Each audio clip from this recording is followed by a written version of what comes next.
여러분, 우리가 어떤 좋은 환경을 찾아가면서 그곳에서 오늘 내가 살아가는 것이 신앙이 아니라 믿음으로 여러분이 어떤 환경 속에 있다 할지라도 그 환경을 만들어가는 것, 여러분, 이것이 바로 신앙생활입니다.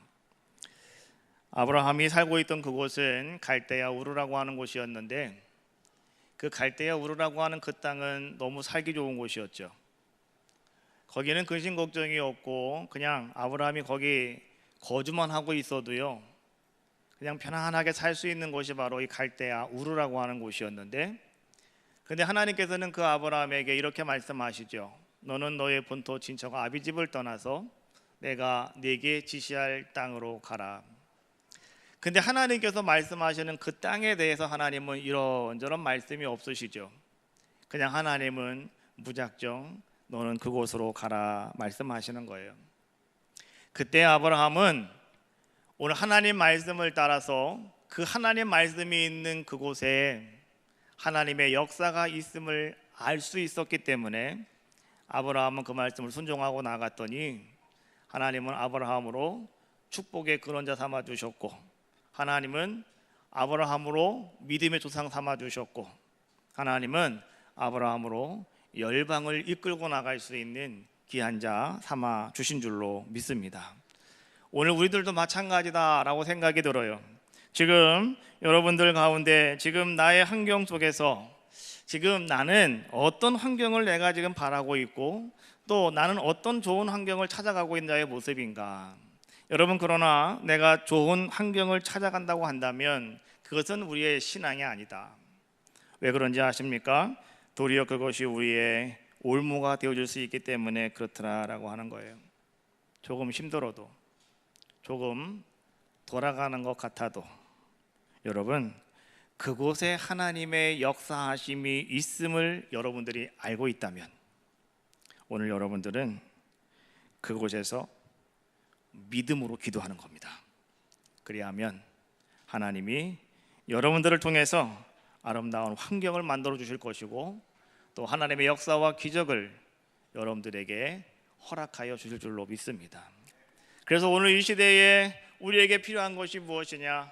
믿음입니다. 오직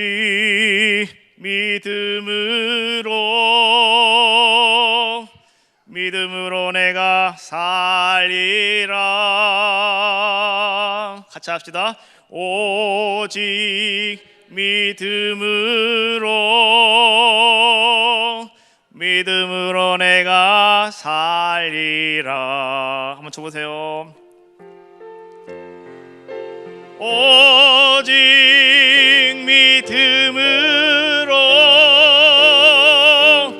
믿음으로 내가 살리라. 오직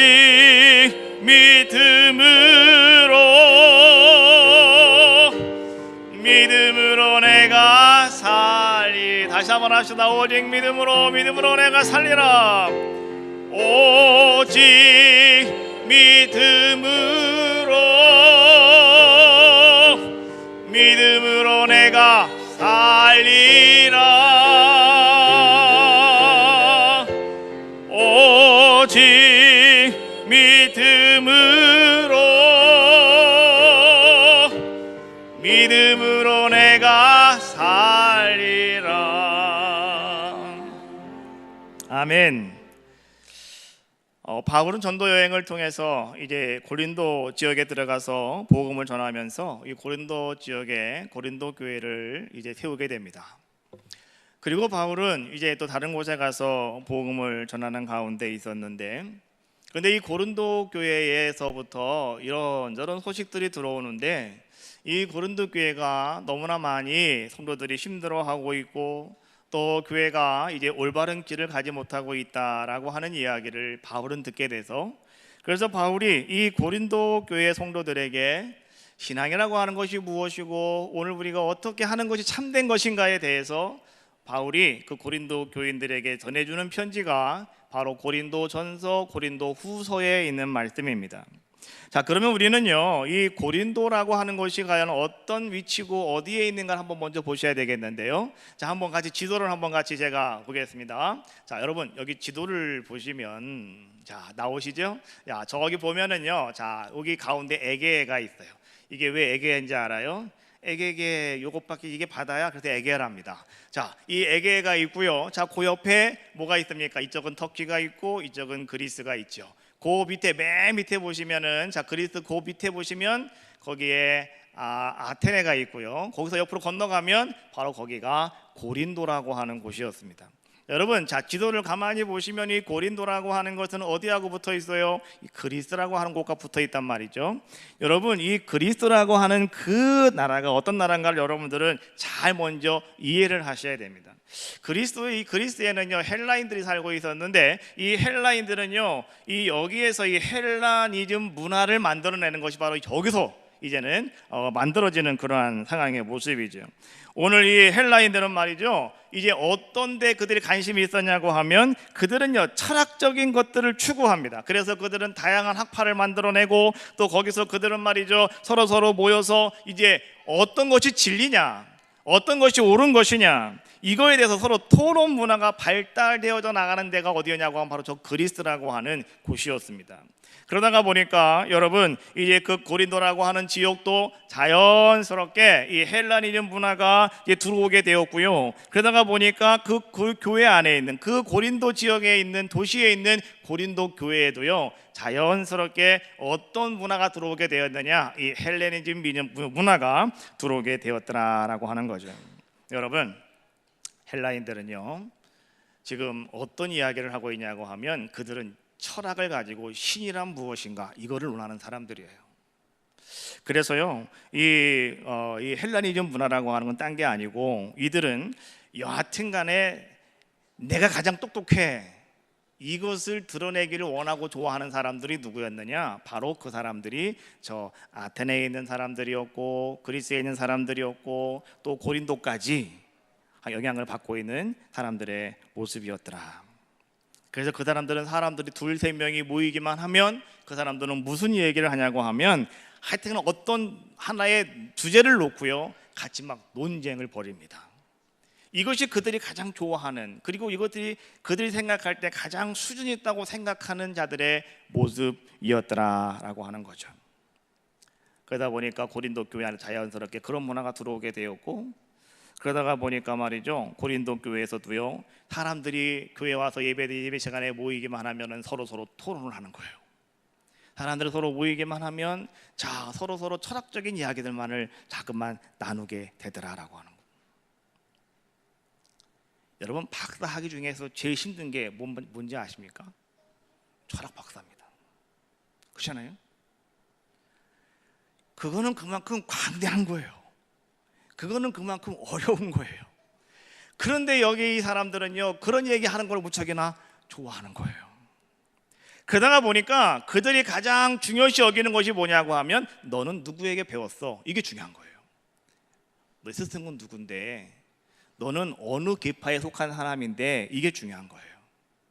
그러다 보니까 고린도 교회 안에 자연스럽게 생긴 것이 뭐냐고 하면 아볼로파가 생겼고요, 바울파가 생겼고요, 디모데파가 생겼고요, 시몬파가 생겼고요. 교회 안에 문화적인 상황이 그런 상황이다 보니까 교회 안에서도요 그런 파벌이 만들어지게 되어지는 그러한 모습들이었더라라고 하는 거죠. 근데 바울이 오늘 이 고린도 교회 성도들에게 이렇게 말씀해 주고 있어요. 고린도 교회 성도들아, 우리에게 지금 가장 중요한 것이 무엇인지 아느냐? 그것은 아리스토텔레스의 무엇이 중요한 것도 아니고 소피아 학파의 뭐가 중요한 게 아니라 바로 그것은 하나님이 이 땅을 향하신 십자가의 그리스도를 선포하는 것이 가장 중요한 것이라고 오늘 바울은 고린도 교회 성도들에게 아주 강하게 이야기를 하고 있는 것이 오늘 본문에 있는 말씀입니다. 자, 여러분, 세상 사람들은요, 이 십자가에 대해서 사람들은 너무나 그것을 우습게 생각을 하고, 사람들은 이 십자가의 도에 대해서, 십자가의 그리스도에 대해서 사람들은 그것은 미련한 것이라고 사람들은 이야기하고 있더라라고 하는 거예요.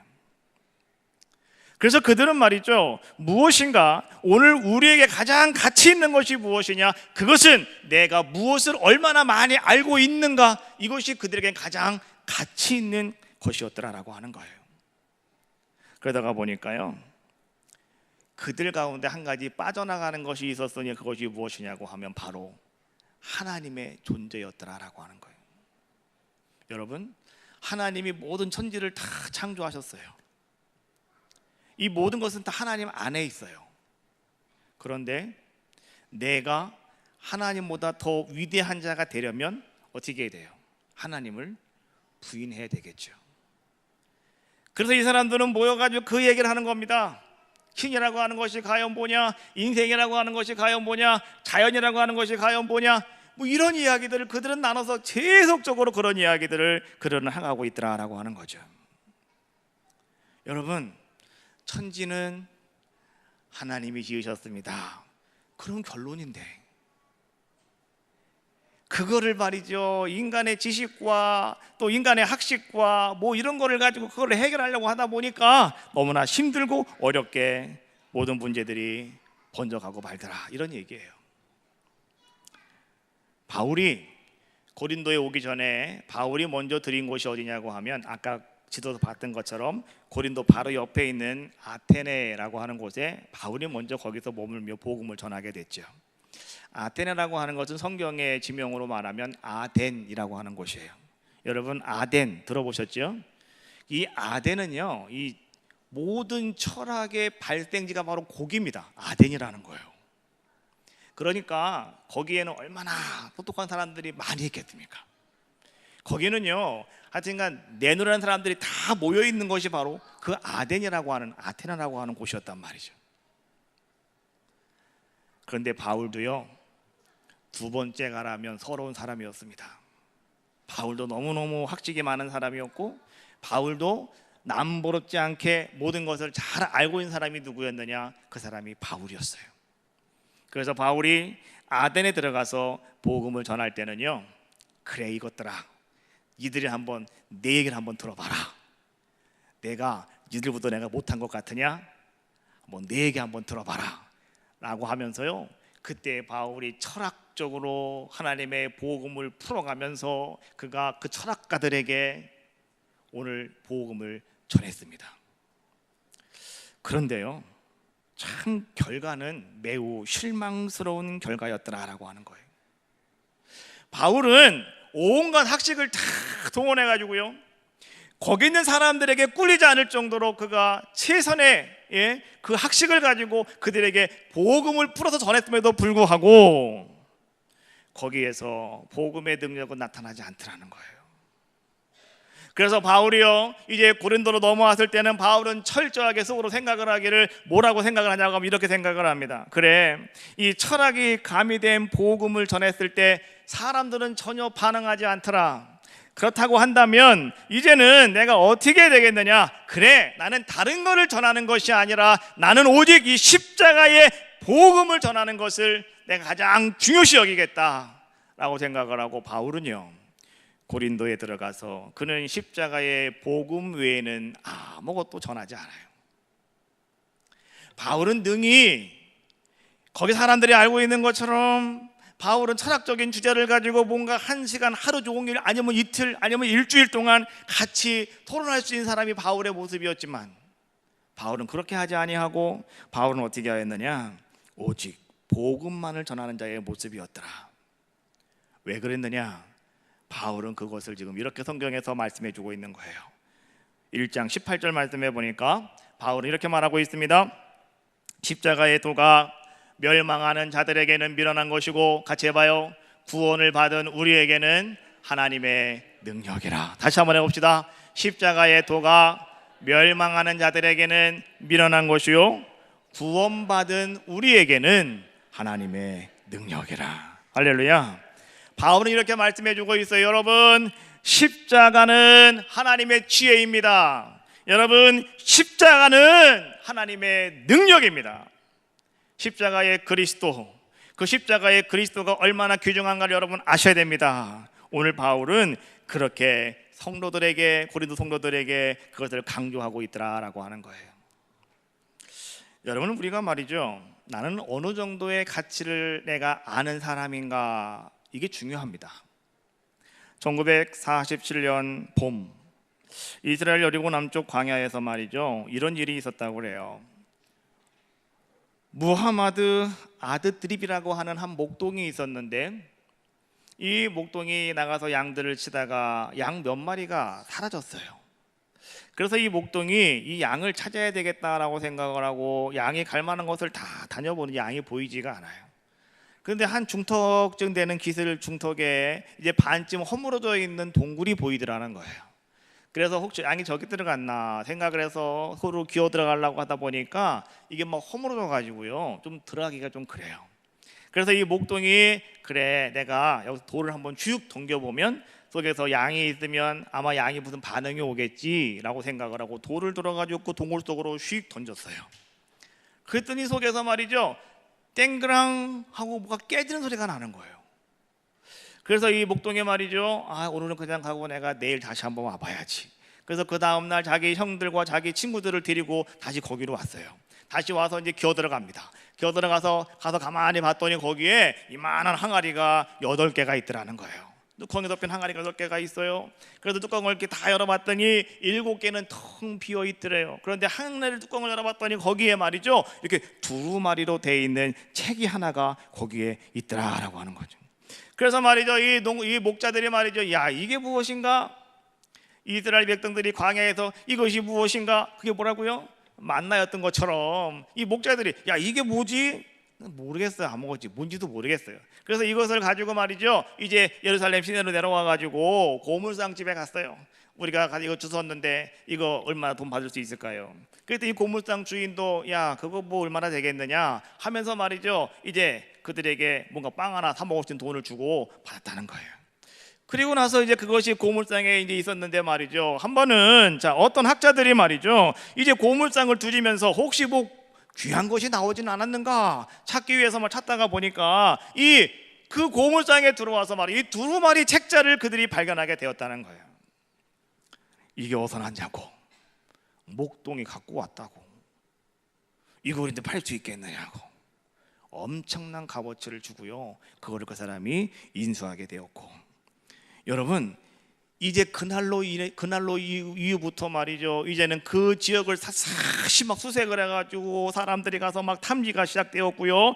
그래서 거기서 나온 것이 무엇이었냐고 하면, 이제 쿰난 종파가 같이 동굴 생활하던 그 동굴을 발견하게 되었고, 사해 문서가 그때 발견되게 되었고, 그래서 막 세계는 흥분하기 시작하였고, 이것이 2000년 기독교 최고의 발견이 되어지는 아주 놀라운 발견물이 되었더라라고 하는 거예요.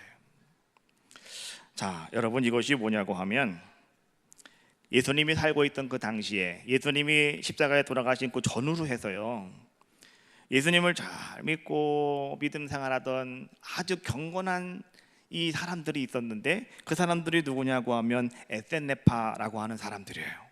이 사람들은 경건주의자들이에요. 그래서 이 사람들이 말이죠, 이제 그곳에 가가지고 동굴 속에 들어가서 그들이 하나님 말씀만 붙잡고 그들이 살아가게 됐는데, 근데 그때 그들이 말이죠, 구약 성경을 자기들 손으로 쓴 거예요. 이게 그 두루마리 책이었더라라고 하는 거예요. 근데 그것이 목동의 눈에는 단지 깨진 항아리로 보였고 낡은 종이 쪼가리로 보였지만은, 그런데 말이죠, 오늘 그 가치는 어떤 것이었느냐? 아는 사람들에게는 세상이 뒤집힐 정도로, 특별히 우리 기독교 역사에 있어서는 말이죠, 세상이 뒤집힐 정도로 상상할 수 없을 만큼 엄청나게 소중한 물건이었더라라고 하는 거예요. 여러분, 가치라고 하는 것은요, 아는 사람의 눈에 의해서는 전혀 다르게 보인다, 이런 얘기예요. 세상 사람들은 십자가를 바라보면서 십자가가 뭔지를 알지를 못해요. 저 십자가의 가치와 저 십자가의 의미와 저 십자가의 능력을 세상 사람들은 알지 못한다라고 하는 거예요. 사도 바울이 십자가에 못 박히신 예수 그리스도를 사람들에게 전할 때 여러분 세상 사람들은 어떻게 했는지 아십니까? 너는 미련한 사람이다. 에이, 미련한 놈. 어떻게 저 십자가의 그리스도가 우리를 구원할 수가 있겠느냐고. 사람들은요, 오늘 그 말을, 십자가의 그리스도를 전하는 오늘 바울을 사람들은 조롱합니다. 예수님께서 십자가에 달릴 때도 마찬가지 아니었습니까? 사람들은 예수님께 뭐라고 얘기합니까? 얘야, 네가 그리스도라며, 네가 메시아라며, 그러면 뛰어내려. 그리고 너나 나나 좀 구원해봐라. 왜 거기서 죽고 있느냐고. 사람들은요, 그 십자가에 달리시는 예수 그리스도를 바라보며 그들은 소리치며 조롱하는 자들의 모습이었더라라고 하는 거예요. 그러나 여러분, 지금도 세상 사람들은요, 저 십자가의 예수 그리스도를 바라보며 사람들은 지금도 조롱하고 업신여기고 있더라라고 하는 거예요. 사람들은 그렇게 말합니다. 저 십자가는 미련한 것이라고. 저 십자가에 무슨 능력이 있느냐고. 저 십자가가 어떻게 우리에게 무엇을 해줄 수 있겠느냐고. 여러분, 그러나 아셔야 돼요. 조롱하는 사람은 조롱당할 것이고 업신 여기는 사람은 업신을 여김을 당할 것이다. 하나님이 하신 말씀이에요. 미련하게 여기는 사람은요, 미련한 삶을 살 수밖에 없을 것이고 마침내 그 사람은 후회에 이를 수밖에 없는 삶이 될 것이다 라고 하는 거예요. 여러분 분명히 아십시오. 기독교의 중심에는요, 언제나 무엇이 있느냐? 저 십자가가 있는 겁니다. 여러분, 십자가의 원리를 여러분들이 온전히 깨닫지 못한다면 우리는요, 애석하게도 하나님을 알 수가 없습니다. 십자가의 원리가 무엇인가를 아셔야 돼요. 그래 여러분들이 그것을 깨달아질 때 오늘 여러분들은 하나님이 어떤 분이신가를 여러분들은 알게 되어지는 귀한 자가 되더라라고 하는 거예요. 그래서 여러분, 우리가 어떤 무엇을 하든지 간에 말이죠, 여러분들의 신앙적인 행위는 다 어디로부터 출발해야 되느냐? 저 십자가의 그리스도로부터 출발하셔야 된다, 이런 얘기예요. 여러분, 여러분들이 아무리 많은 헌신을 한다 하실지라도요, 여러분들이 아무리 많은 사회활동을 한다 하실지라도요, 오늘 여러분 그 속에 저 십자가가 없다고 한다면 그것은 무엇이냐? 그냥 사회활동이다 라고 이렇게 우리는 이해해야 된다라고 하는 거예요. 내가 하는 무슨 일이든 어떤 일이든지 간에 여러분, 그 일은 다 어디로부터 시작이 되어져야 되느냐? 저 십자가로부터 시작이 되어져야 한다라고 하는 거예요. 오늘날 교회가 여러분 이런저런 많은 일을 하고 있습니다. 세상 사람들은, 근데 교회에게 사람들은 손가락질을 하고 비난을 합니다. 그 비난이 뭐예요? 왜 교회에서 구제 사업을 하지 않느냐고, 왜 교회에서 사회 사업을 하지 않느냐고, 왜 교회에서 아무것도 하지 않느냐고. 사람들은 말하잖아요. 교회 가면 빵을 주니, 교회 가면 밥을 주니, 교회 가면 돈을 주니. 제가 예배 때 그랬어요. 교회 가면 빵도 주고, 교회 가면 밥도 주고, 교회 가면 돈도 준다고. 그렇잖아요. 여러분, 교회 오시면 밥 줘야 안 줘요? 밥 주잖아요. 교회 오면 애들 빵 줘야 안 줘요? 빵 주잖아요. 여러분, 요즘에 말이에요, 서울에 탁골공원에 가면은요, 많은 어르신들이 계신데 이분들이 말이죠, 점심때만 되어지면 또 아침에 9시만 되어지면 어떤 교회가 줄 섭니다. 줄을 막 쭉 쓴대요. 왜 줄 서시는데요? 500원을 준다네. 교회에서 500원 받으려고 줄 서고 있대. 아침부터 가가지고. 또 어떤 교회는 1,000원을 준다네.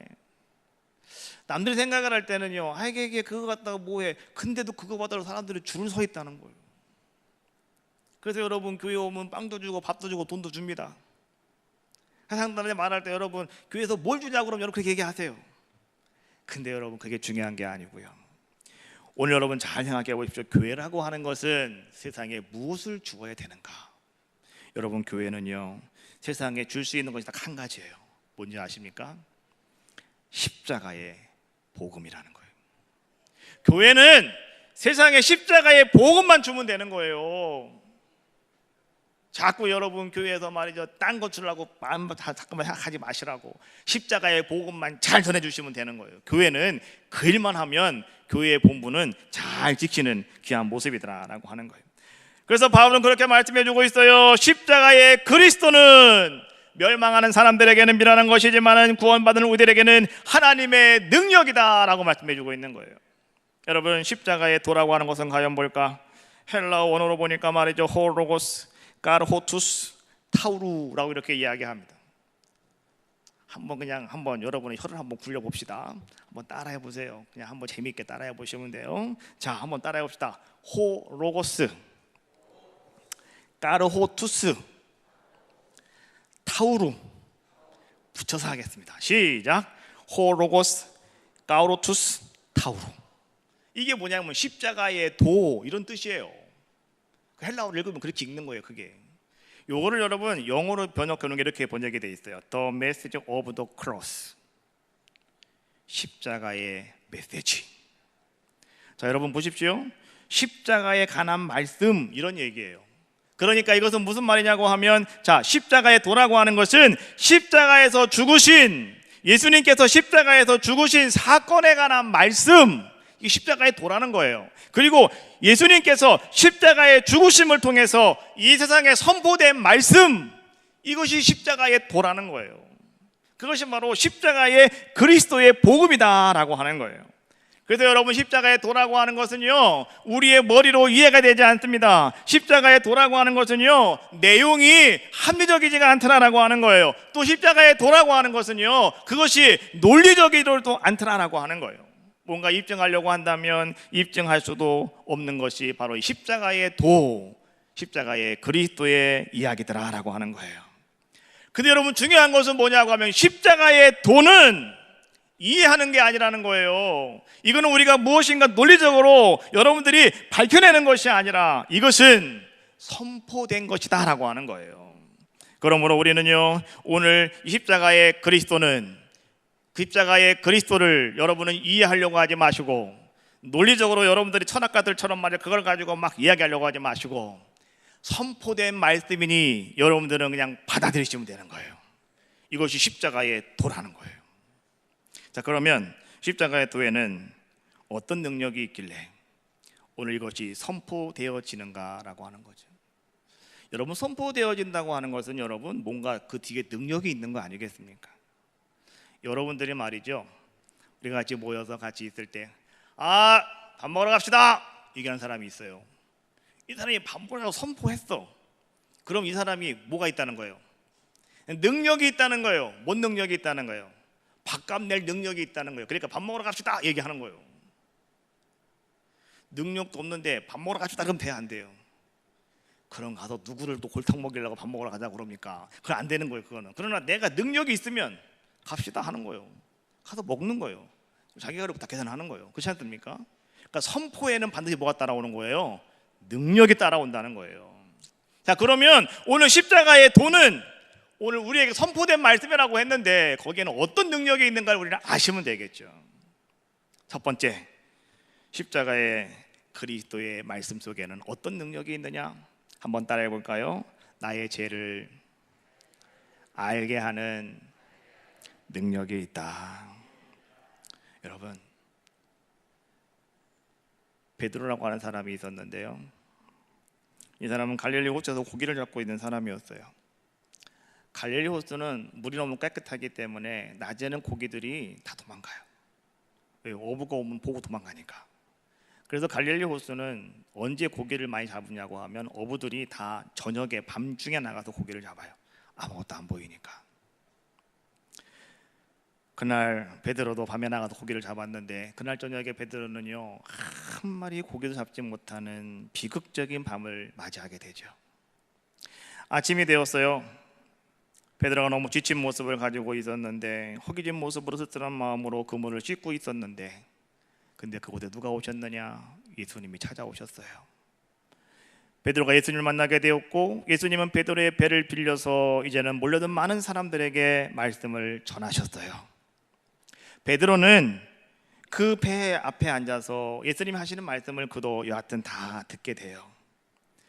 말씀을 다 마치신 다음에 예수님께서는 베드로에게 이렇게 말씀하셔요. 베드로야, 내가 너에게 뱃값을 좀 치러야 되겠는데 내가 어떻게 하면 좋을까? 그래, 깊은 데 가서 그물 한번 내려보아라. 예수님 말씀하시는 거예요. 뱃값을 치러야 되는데 이건 내가 한 얘기입니다. 또 우리 목사님이 성경에 그런 게 있다고 하지 마시고, 내가 한 얘기예요. 그래가지고 베드로가 말이죠, 예수님 말씀을 듣고 베드로가 어떻게 합니까? 예수님, 내가 예수님 말씀, 복음이잖아요. 예수님 말씀을 듣다 보니까 내 마음속에 순종하고 싶은 마음이 생겼습니다. 제가 깊은 데 가서 그물 한번 내리겠습니다 하고 깊은 데로 가서 그물을 내렸더니 말이죠, 그물이 찢어지는 것 같은 많은 고기가 잡혔더라. 친구를 불러가지고 배 2개에다가 고기를 가득 채워가지고 밖으로 나오게 되었다라고 하는 거죠. 여러분, 그때 베드로가 말이죠, 예수님께 취했던 첫 번째 행동이 뭔지 아십니까? 베드로는 이렇게 얘기해요. 주여, 나는 죄인으로소이다. 나를 떠나소서. 주여, 나는 죄인입니다. 나를 떠나십시오. 오늘 베드로는 말이죠, 언제나 의기양양한 사람이었어요. 베드로는 언제나 사람들 앞에서 두 번째 가라면 서러울 정도로 말이죠, 많은 사람들을 끌고 나가기 원하는 사람이 누구였느냐? 베드로였는데요. 그런데 그 베드로가 예수님 만나고 말씀 들었더니 오늘 그는 내가 바로 죄인입니다 라고 하는 것을 깨닫는 귀한 자의 모습이 되었더라라고 하는 거예요. 여러분, 바울이라고 하는 사람은요, 어떤 자의 모습이었습니까? 아까 제가 얘기한 것처럼 바울은 최고의 학력을 가진 사람이요, 최고의 집안을 가진 사람이요, 키는 좀 작아가지고 좀 외모적으로 좀 부족했습니다. 그래도 바울은 아주 훌륭한 사람이었다는 거예요. 그런데 바울이 말이죠, 자기의 이름을 바꿨어요. 사울이라고. 여러분, 사울이라고 하는 말의 뜻이 뭔지 아십니까? 사울은 가장 큰 자, 이런 뜻이에요. 비록 바울이 육신적으로는 키가 작은 자의 모습이었지만은 자기 스스로 이름을 뭐라고 만들었냐면 나는 가장 큰 사람이라고요. 그만큼 바울은 자신만만한 사람이었다라고 하는 거예요. 자기는 거룩한 사람이었고 자기는 부족한 것이 아무것도 없는 사람이다, 이렇게 이게 뭐니까 자신감 있게 얘기하는 사람이 바로 바울이었다는 거예요. 그가 말이죠, 다메섹으로 예수 믿는 사람들을 잡아서 죽이려 감옥에 가두려고 가다가 그는 그 길가에서 예수님 만나게 되고요, 그는 거기서 복음을 접하는 자의 모습이 되죠. 십자가에 달려 돌아가신 예수님이 바울아 바울아 누구십니까? 나는 내가 핍박하는 예수다라고 말씀하시면서 예수님이 바울을 만나주시는 거예요. 여러분, 그때 바울이 제일 먼저 그가 고백했던 것 여러분 알고 계시죠? 바울은 그 이후로 말이죠, 바울은 이런 말만 합니다. 한번 같이 볼까요? 디모데전서 1장 5절에 있는 말씀인데요, 한번 같이 한 목소리로 읽어봅시다. 시작. 미쁘다.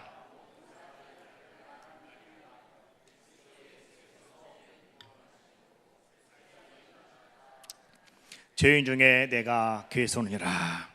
바울은 지금까지 자기가 최고인 줄 알았어요. 자기가 지금까지 가장 의로운 사람인 줄 알았어요. 그래서 정말로 그는 예수 믿는 사람들을 잡아다가 감옥에 가두는 것이 가장 의로운 것이라고 생각을 했어요. 그런데 바울이 지금 뭐라고 얘기해요? 나는 죄인 중에 괴수다. 제일 나쁜 사람이라는 거예요. 두 번째, 바울은 이렇게 고백을 합니다. 고린도전서 15장 8절 말씀해 보니까 이렇게 말씀해 주고 있어요. 자, 같이 한번 읽어봅시다. 시작. 맨 나중에 만삭되지 못하여 난 자 같은 내게도 보이셨느니라. 바울은 아까 얘기했던 것처럼 둘째가라면 서러운 사람이에요. 완벽한 사람이에요. 근데 바울이 뭐라고 얘기합니까? 맨 나중에 만삭되지 못하여 난 자 같은 나에게도 하나님은 그 모습을 보여주셨다. 여러분, 만삭되어 나지 못한 것, 이게 뭡니까? 이게 무슨 얘기예요? 달수도 못 채우고 태어났다는 거예요. 한국말로 뭐라고 그래요? 미숙아. 미숙아가 말이 미숙하지, 그거 다른 말로 말하면 뭐예요? 바보라는 얘기예요. 그렇지 않습니까? 달도 못 채워놨어요. 바보지. 말도 못하니 바보지. 그게 미숙아가 그런 거 아니겠어요? 내가 아까 일부 때도 얘기했는데 말이죠, 여러분, 우리 강주에서 말이죠, 특공대들이 훈련 나왔다가 한 사람이 총과 권총을 가지고 실탄을 가지고 한 사람이 어디론가 사라졌대요. 근데 신문에 뭐라고 나왔는지 알아요? 미식별 병사가 미식별 병사가 발생했대요. 미식별 병사. 이게 무슨 말인가? 그랬더니 사람이 댓글 달아놨어. 그렇게 기자한테, 야, 이 바보야, 그냥 탈영병이라고 써. 탈영병을 갖다가 미식별 병사라고 써놨어요. 야, 나는 참 이 사람 기사가 참 대단하다, 기자가 대단하다. 이 말이요, 참 이게 어다르고 아다른 거예요. 그렇잖아요. 탈영병 그러면 좀 골치 아픈데 총과 권총과 이 총하고 소총하고 탄약까지 갖고 나갔다는데 이거 그러면 광주 뒤집히는 거지. 지금 여기 경기도 광주 여기 뒤집히는 거지. 그렇잖아요. 그러니까 뭐라고 썼다고요? 미식별 병사. 참 희한해요. 그것처럼 미숙아도요, 여러분 마찬가지예요. 미숙아도 말만 멋있는 거지 그거 바보 이런 뜻이라고요. 근데 오늘 바울은 자기 자신을 뭐라고 얘기하냐고 하면 이렇게 말해요. 나는 만삭되지 못하여 난 사람입니다. 다시 말하면 나는 그만큼 허물이 많은 사람입니다 라고 하는 것을 바울은 고백하고 있는 거예요. 자, 여러분, 오늘 내 죄를 여러분 알게 되는 능력이 어디로부터 나오느냐? 저 십자가의 그리스도로부터 나온다는 것 여러분 분명히 아시기를 주님의 이름으로 축원합니다. 십자가의 그리스도가 아니면 여러분 절대로 자기 죄를 몰라요. 나는 항상 의로운 사람이라니까요. 나는 항상 똑똑한 사람이고 난 항상 좋은 사람이라니까요. 그러나 십자가의 그리스도의 능력이 여러분들에게 임하면 내 죄를 깨닫게 되는 거예요. 그러면 여러분 두 번째 능력은 무엇이냐고 하면, 자, 우리가 죄를 알게 됐어요. 그러면 이 죄를 정말로 우리가 어떻게 이 죄를 내가 닦을 수가 있느냐, 이게 또 중요한 거 아니겠습니까? 죄를 깨달았어요. 아, 내 속에 이런 죄가 있구나. 여러분 어떻게 닦을래요? 어떤 사람은 목욕탕에 갔어요. 빨간 수세미를 가지고 열심히 닦았는데 죄가 닦아져요? 안 닦아져요? 안 닦아져요. 아, 내 죄가 어디 있는 거지? 마음속에 있는가 보다. 마음빨 옆에 있는가 보다. 제일 최고로 아주 그냥 수술을 잘하는 외과 의사에게 갔어요. 가서 예리한 칼날로 고기만 쏙 잘라달라고. 근데 갔는데 수술했는데 그게 잘려져요? 안 잘려져요? 그 죄는 그 예리한 수술 칼로도 잘려지지 않더라는 거예요. 그래서 말이죠, 이 사람이 말이죠, 내가 이거 어떻게 덮을까 고민하다가 페인트 공장에 가가지고 페인트 공장한테 가더랬어요. 이걸 다 좀 닫혀달라고, 다 막아달라고. 그런데도요, 내 죄는 지워지지가 않더라라고 하는 거예요. 여러분의 죄를 어떻게 여러분 사할 수가 있습니까? 여러분의 죄를 어떻게 여러분 닦을 수가 있습니까? 어떻게 여러분의 죄를 다 도말할 수가 있겠냐라고 하는 거예요. 여러분 어떻게 아신다고요? 그게 저 십자가의 도에 들어있다는 거예요. 십자가의 그리스도께서 여러분이 깨달은 그 모든 죄악들을 깨끗하게 씻어 주셨다. 여러분 어떻게 씻어 주셨느냐? 찬송가에 나와요. 나의 죄를 씻기는 예수의 피밖에 없네. 한번 해봐요, 같이 시작. 나의 죄를 씻기는 예수의 피밖에 없네. 예수의 피밖에 없는 거예요. 닦을 거는요, 아무것도 안 돼요. 그래서 우리는요, 그 주님의 십자가의 보혈을 이렇게 찬양하는 거예요. 주의 보혈 능력이 있도다. 보혈이 능력이 있는 거예요. 그래서 왜요? 내 죄를 깨끗하게 씻어주니까. 그 능력이 어디로부터 나오느냐? 여러분, 저 십자가의 그리스도로부터 나온다라고 하는 사실이에요. 이것이 여러분 십자가의 능력입니다.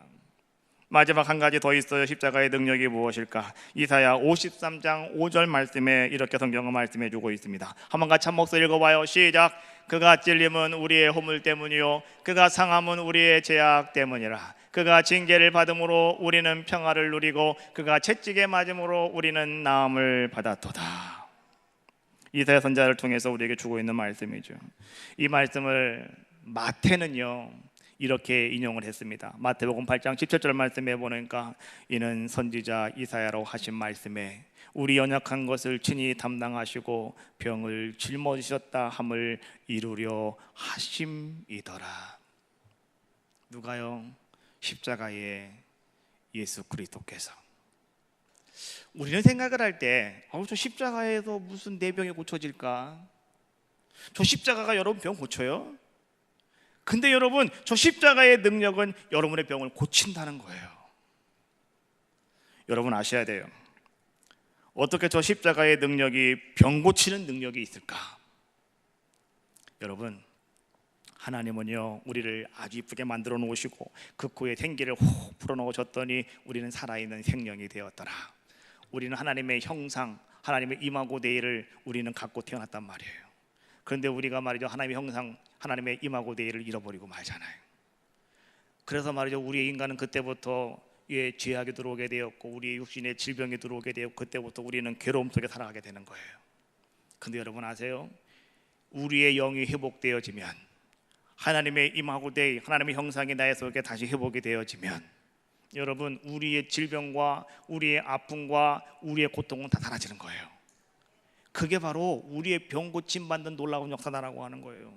오늘 예수님께서 저 십자가에서 피 흘리셨어요. 예수님이 저기서 채찍 맞으셨어요. 예수님 몸이 상하셨어요. 왜? 예수님께서 오늘 우리와 하나님과의 관계를 회복시키시기 위해서 예수님은 저 십자가에서 피를 흘려주셨다. 여러분 이런 얘기예요. 그렇기 때문에 우리는 말이죠, 그 십자가의 능력이, 그 십자가의 보혈이 어떤 것인가 라고 하는 걸 우리는 분명히 아셔야 돼요. 주님이 십자가에 찔리는 건 그냥 찔리는 게 아니에요.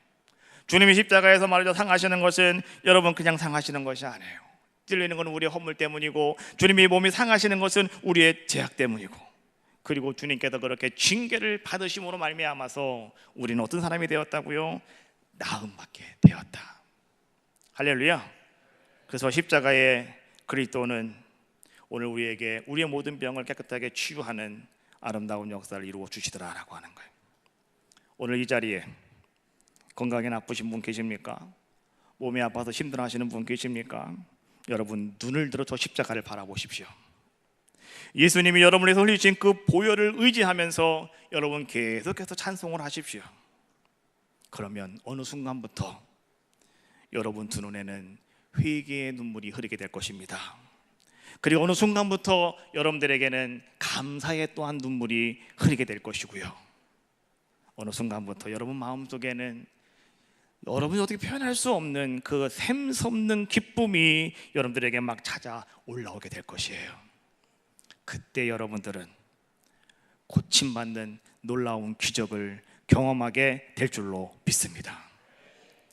여러분 우리는 말이죠, 하나님 앞에 나와서 내가 열심히 십자가 바라보고 있는데 왜 내 병이 안 낫느냐고, 나 열심히 예배드리는데 왜 내 병이 안 낫느냐고 여러분 고민하고 계십니까?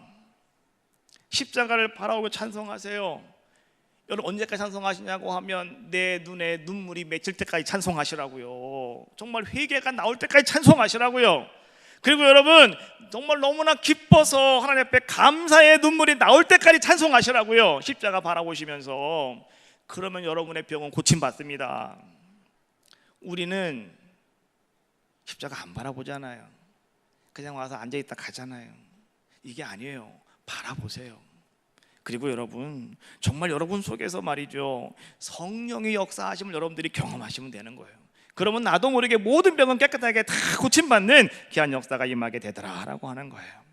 12년 동안 혈류병으로 고생하던 한 사람이 있었어요. 이 사람, 이 여인은 말이죠 자기의 모든 것들을 다 허비하고 의사들을 다 만나보았지만 고칠 수가 없었어요. 점점점 병이 더 심해져만 갔지요.